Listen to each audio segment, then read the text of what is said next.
divina ser conhecida. Mas o apóstolo Paulo vai agora um pouco adiante.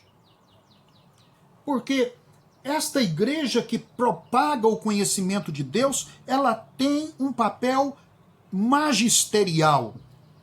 Ela tem um papel de exercer o magistério da revelação, do ensino, da doutrina, da teologia para o mundo todo. Mas Paulo, a partir do versículo 14, ele vai falar deste assunto de uma forma bem específica e própria dele. O apóstolo Paulo vai falar de um magistério orante. Um magistério orante de pregação e ensino do apostolado do Evangelho para os gentios. Por esta causa, diz no versículo 14, me ponho de joelhos diante do Pai. Que causa? Que razão? A da pregação e do conhecimento deste mistério revelado, para que o Evangelho seja o ponto principal pelo qual agora nós podemos compreender a obra de Deus e compreender o sentido da história e o sentido da nossa vida cristã no mundo. Me ponho de joelhos. O magistério de joelhos. Isto é o que significa magistério orante. O magistério é uma dimensão do apostolado de Paulo. Como para nós, hoje, o magistério é uma decorrência do ensino dos apóstolos. É uma consequência do Novo Testamento. É uma consequência da revelação bíblica que incorpora Antigo e Novo Testamento. O magistério é a forma, é a dimensão da igreja exercer o seu papel didático, o seu papel da pregação, o seu papel do ensino, do discipulado perante o mundo. Paulo transfere esta dimensão, exigindo que o ministro seja apto para ensinar. Segundo 1 Timóteo, capítulo 3, versículo 2. A força do magistério, entretanto, não se deve à aptidão em si, ou ao magistério em si, ou à capacidade intelectual do apóstolo, do pregador, ou do que ensina hoje. A força do magistério está no poder do Espírito Santo em realizar o ensino, a aprendizagem na igreja. Então Paulo diz no verso 16 que é mediante o seu Espírito, o Espírito Santo, que age no homem interior. A pregação é sempre precedida da oração. Por isso, magistério orante. Aulete, o dicionário novíssimo, define orante como sendo a leitura bíblica feita com meditação, oração e contemplação. Que expressão rica e que direcionamento maravilhoso é este que Paulo nos dá. E o que é que a oração ensina? Porque aqui Paulo está colocando o seu ensino dentro da forma da oração. Ele se põe de joelhos diante do Pai e passa então a pedir ao Pai que ensine, que transmita pelo Espírito Santo o conteúdo da revelação para os gentios, para os crentes. Primeiro, a oração de Paulo ensina a absoluta origem de todas as realidades visíveis e invisíveis no Pai. Deus é Pai. Então ele diz, por esta causa me ponho de joelhos diante do Pai. A pregação é feita diante do Pai. A oração, ela incorpora a pregação. Jesus ensinou os seus discípulos, em Mateus capítulo 6, a orar dizendo: Pai Nosso. Então, esta aclamação, esta invocação, esta oração está orientada e dirigida para aquele que é a fonte primária de todas as realidades visíveis e invisíveis. E esta fonte primária não é simplesmente uma força ou um poder, é uma pessoa a quem nós podemos chamar de Pai e que nos trata como filhos. Segundo, esta oração magistral de Paulo, no verso 16, vai nos ensinar que Paulo está pedindo algo muito importante. Paulo está pedindo que se conceda a obra do Espírito Santo no fortalecimento do homem interior.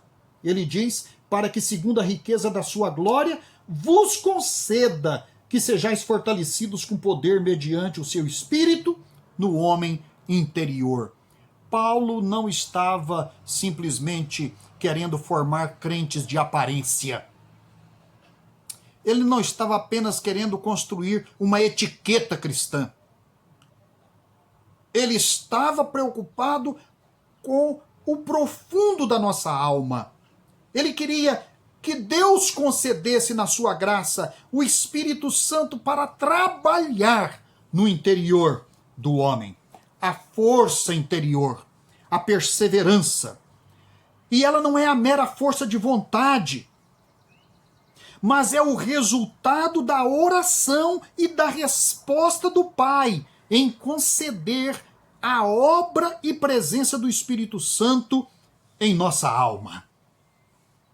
Sem esta presença do Espírito Santo em nossa alma, não vai haver aprendizagem, não vai haver fortalecimento das nossas convicções, não vai haver fortalecimento da nossa alma. Em terceiro lugar, Paulo ora para que cada crente seja uma casa de Cristo, pela fé. Verso 17.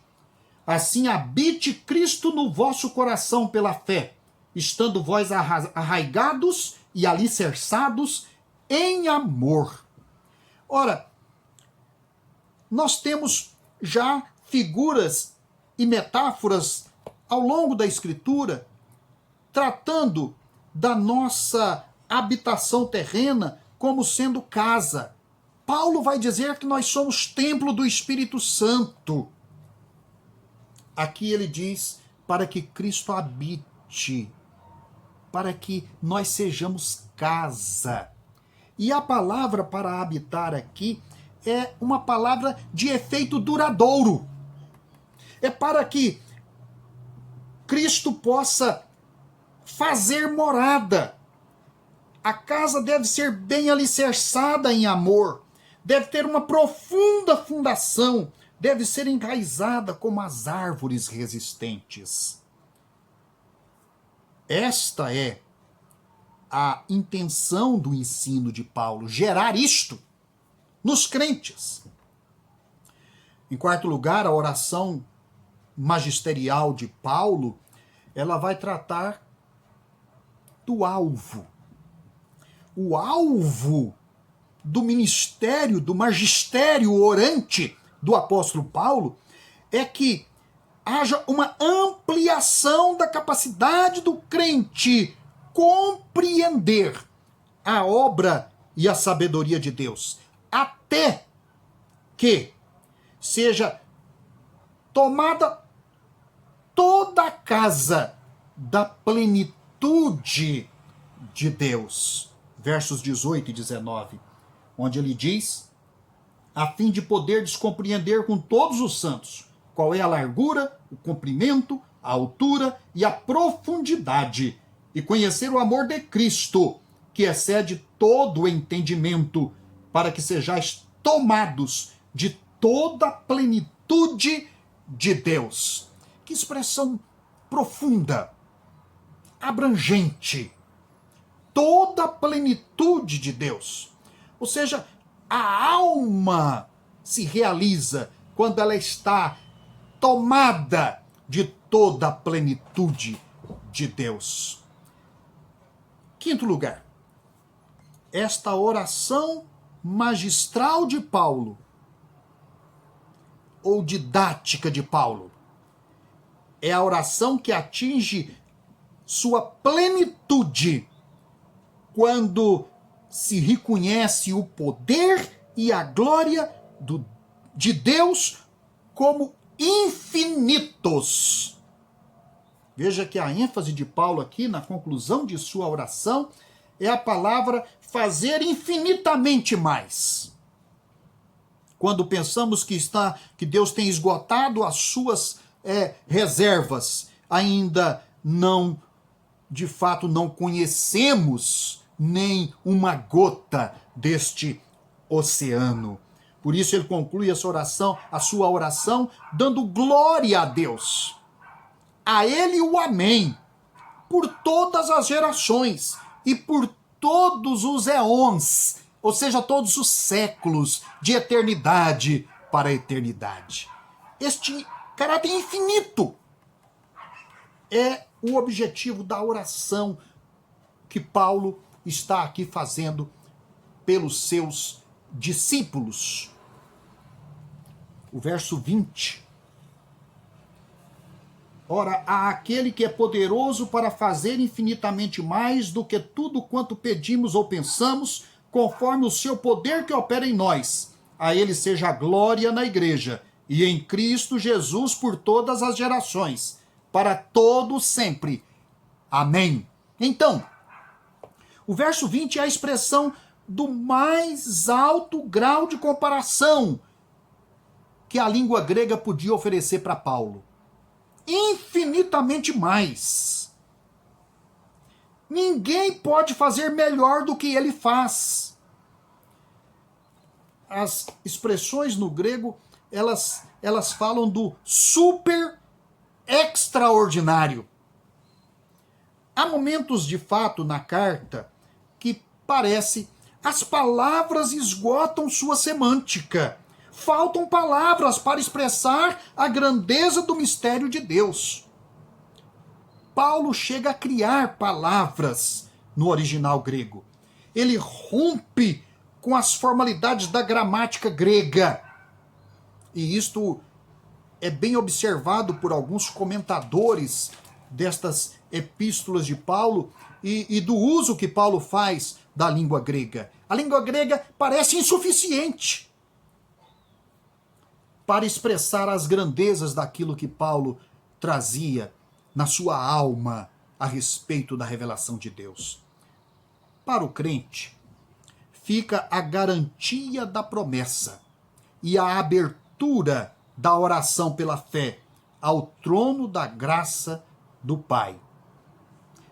Versículo 12, eu queria então agora encerrar. Pelo qual temos ousadia e acesso com confiança mediante a fé nele. Ora, vou fazer então aqui um exercício de tradução deste versículo para que fique patenteado, claro, como que a oração de Paulo buscava o fortalecimento do crente e dar a ele as garantias de que a oração é o caminho que ele tinha que percorrer e que pela fé ele alcançaria o trono da graça do Pai. Não era meramente fazer a repetição de uma frase, de uma oração ou de algum salmo. Não, era a alma em acesso, em ascensão para a presença do Pai em espírito e pela fé. Diz o verso 12 então, pela qual seu Filho,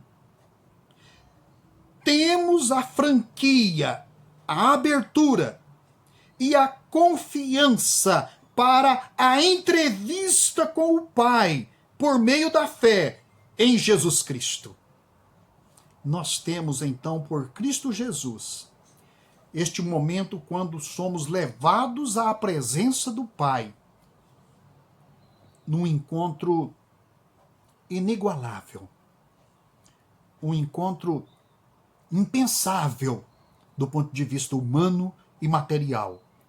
O momento em que a alma é introduzida pela fé e por Cristo Jesus, mediante a capacitação do Espírito na presença do Pai.